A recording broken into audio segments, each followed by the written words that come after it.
It's Monday morning, bonfire night day, my vlog shooting day, and I have no idea where this is going.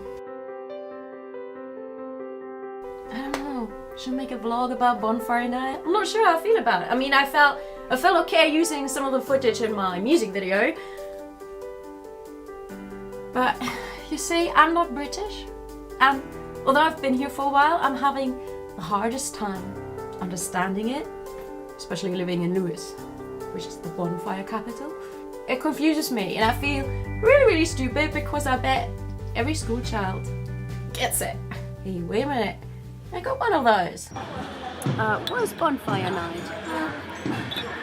It is like a parade to celebrate that Guy Fawkes did not manage to blow them up. Oh, thank you. Because the guards took him to prison. Okay, this still doesn't make much sense to me. Have you actually been in Lewes at bonfire night? There's this overwhelming sense of anarchy and revolution. It's actually great. It's dangerous. I got injured by a firecracker filming the footage from my music video. They throw them everywhere. It just doesn't feel like they're celebrating the status quo and the failure to change it. It feels like a good riot should feel. Is it racist? Is it inciting hate? You see, I'm a pacifist, but I also dislike the thought of everybody just accepting things as they are when there's so much going on in the world. And maybe there should be a revolution. Maybe revolutions have their place. Well, maybe I should go and find out what people are discontent about this year. That'll make up my mind.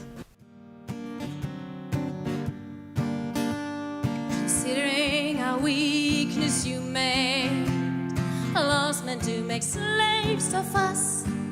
Henceforth the laws aren't to be obeyed. Considering we don't want to be your slaves.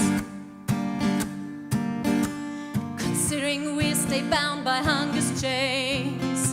If we suffer you to steal from us, we'd like you to know there's only a window panes between the bread we lack and us. I thought it was pretty tame this year. I like the effigy. There was one point this evening where I actually got chills and I thought I felt the past breathing down my neck. So, is it left wing? Is it right wing? Is it just celebrating free speech? Is it just bringing history alive? I still don't know and I might never quite understand it, but there's a very powerful energy and it could go either way. I must admit it's pretty intoxicating. Subscribe! And check out my music video, which is all filmed in Lewes.